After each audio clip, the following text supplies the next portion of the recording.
guys, it's Sherry Vegas and welcome back to my channel. So today we're going to be doing something new that I've never done personally before, so you're going to be learning with me along the way, and that is sculpting with resin. I've kind of started to see this trending a bit more, and that is using resin, waiting till it gets to that point where it's no longer a liquid but it's not fully hardened and set, and then sculpting with it. So using it to create bowls and doing really cool things like that. I am doing two different techniques and I'm going to see which way works the best. One's going to be using a mold and one's going to be just using some plastic, and seeing what effects I get with both.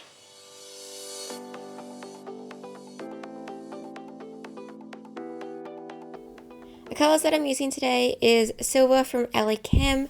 Then I've got a blue from Archery, but I can't remember the name. Then I have got Palladium blue, and this is from Artie Sue. And then the last colour that I'm using is from just resin, and it's silver grey.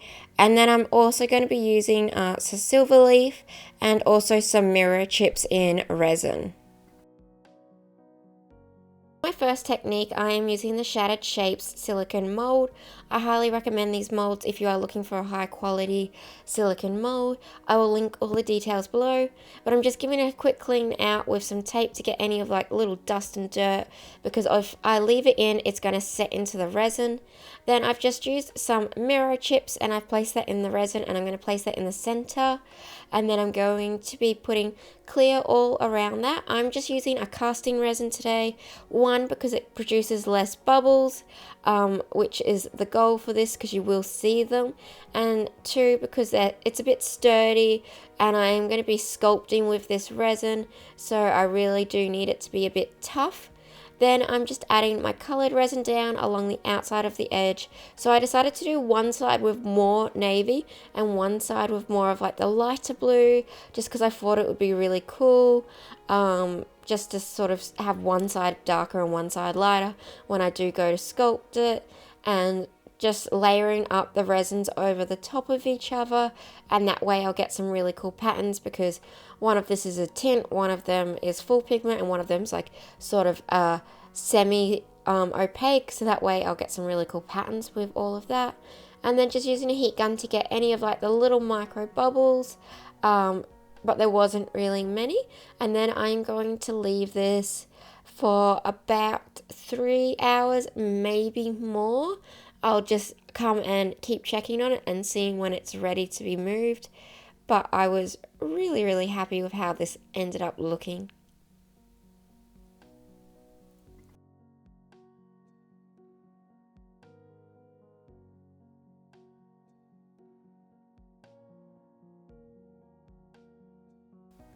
I waited about 15 minutes before I added in my silver color.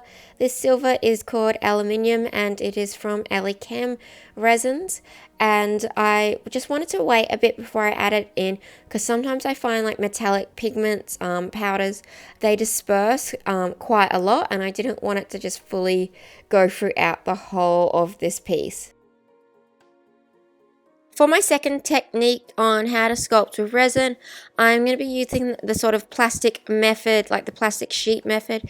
I've seen a few people use this and have gotten really cool free-formed sort of vases or whatever you kind of want to do with this. So it's just a thick bit of plastic. It's the same plastic that I cover my tabletops with, and then I've just put a plate underneath.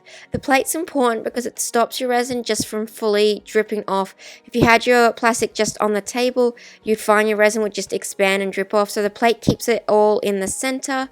And then I'm kind of just adding the colors with my resin however I wanted.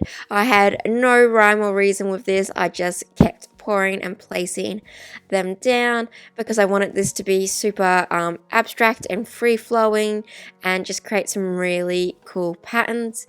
But as you can see, that plate is keeping everything in the center and stopping it from kind of spreading off and going off my piece of plastic.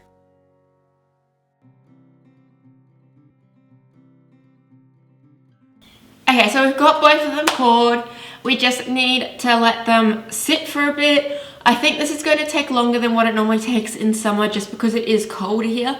So I'm going to put my timer on for 3 hours, which should be enough time, but then I'll come and check on it and then just keep putting my timer on again and again until I think it's ready. And then I think the silicone one, I'm just going to literally, with the silicone mold, place it on top of the bowl and kind of that way I don't have to take it out of the mold. And the same with the plastic, I'm just going to place it on top or maybe place it inside. I'll see. I think this is all a bit of an experiment, so we'll see how this one goes. I left my timer for 3 hours and I came back, but that wasn't long enough, so then I gave it another 3 hours, so 6 hours in total, and I thought the resin looked pretty good to move at that time. So the original idea for this one was to keep it in the silicone tray mold, but then place my bowl underneath, and hopefully then by placing that on top, gravity would do its thing, and also by putting a few counterweights around the mold, that I would get a really cool freeform shape.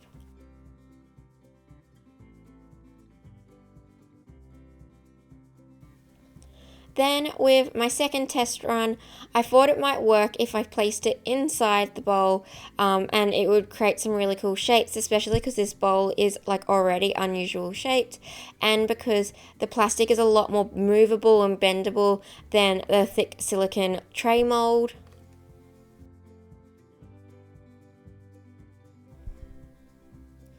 Then I realized that all the resin was just pulling in the center and I wasn't going to have thick edges on the sides, so I decided to flip it and place it over the top of the bowl, and then sort of just use some pigment powders that I had in jars to hold it into place, or to keep the plastic into place and to create a really cool shape.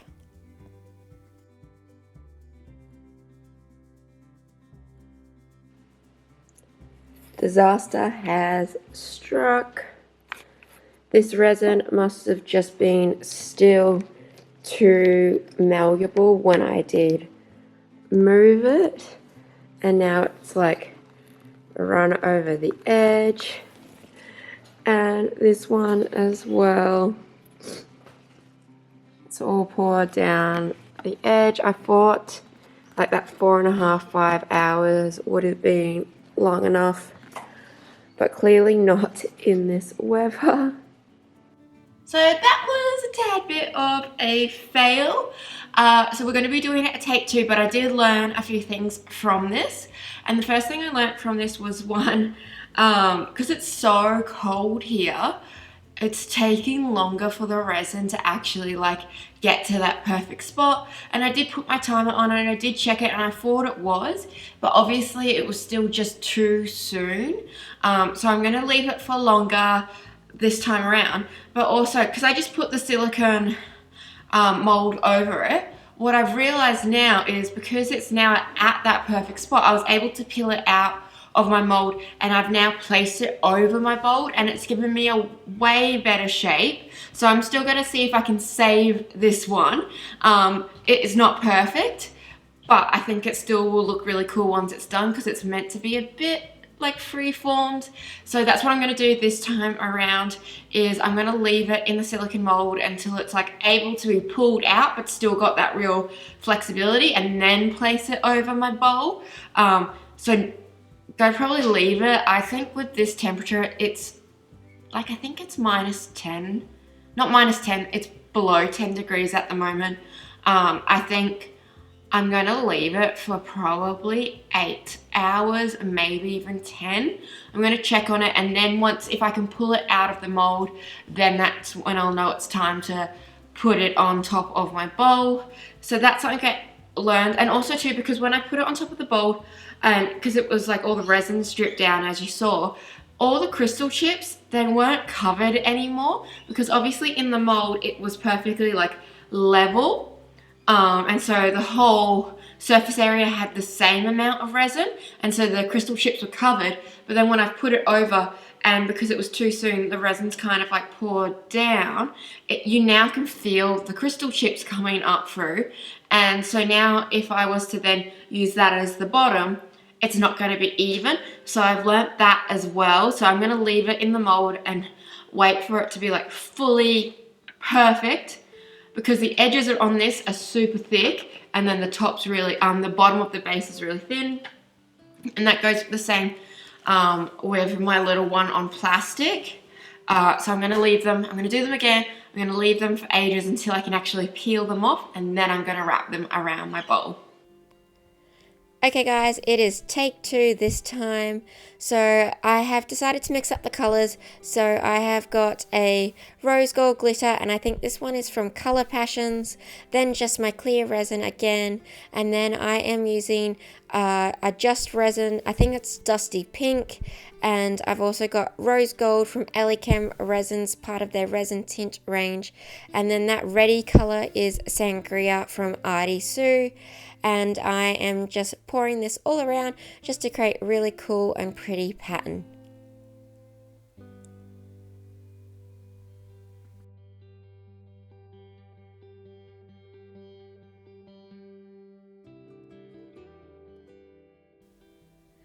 So it ended up taking about 15 hours just because it's cold here, and it was just taking way longer for the resin to get to that really good gelling point.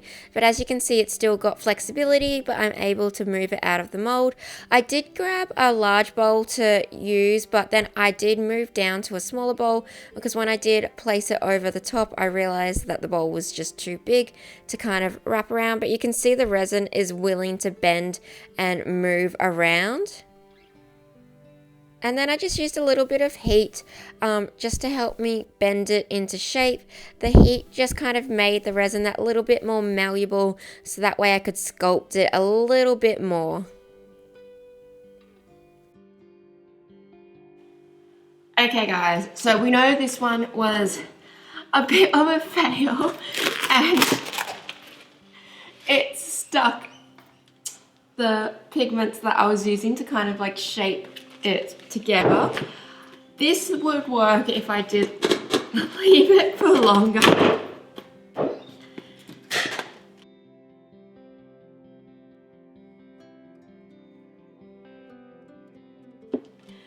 Alright, let's try to get the plastic up and out. The plastic should just come off, yeah.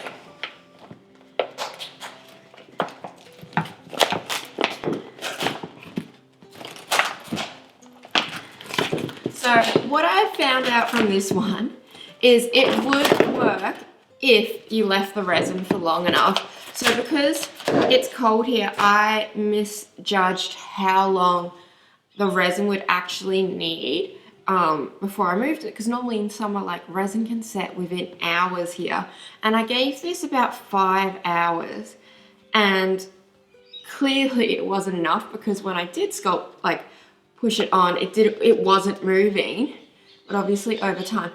But it does work. We do have a shape, but obviously not the shape we want. Then with the other one, I think like this is such a cool idea. Like, I think this looks so cool. Like, this bowl is exactly kind of how I wanted it to turn out, like a really gorgeous statement resin bowl. The only issue with this one was it was done too soon, and then the edges have like poured over. So you've got super thick edges and then a really thin center, which wouldn't be an issue, but it poured over and it stuck a paddle pop stick into it. But I do love like the shape, how big it is. Another issue was because we put those chips in, and it's because it's all the resin's poured off to sides, and we've got really thick edges here but really thin center. This is not like perfectly flat. Like, it's not a big deal. It does look awesome on the inside, but those are the two issues with the first one.